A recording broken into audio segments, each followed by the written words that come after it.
Hello cuties, let's get ready with मी।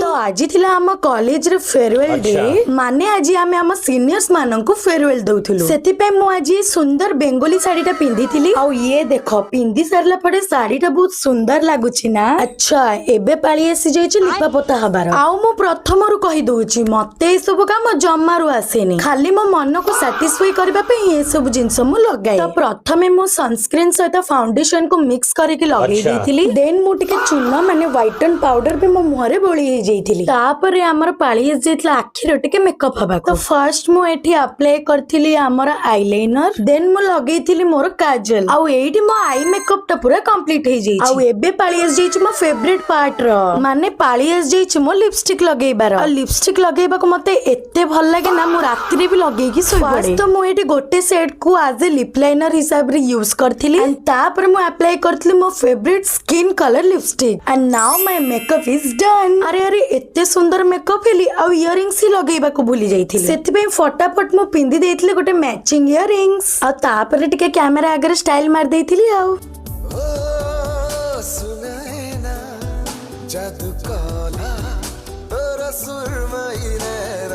हो सेति की थाउ। आपण मानन को मो लुक टा केमति लागला कमेंट करके निहाती कहबे। Okay bye.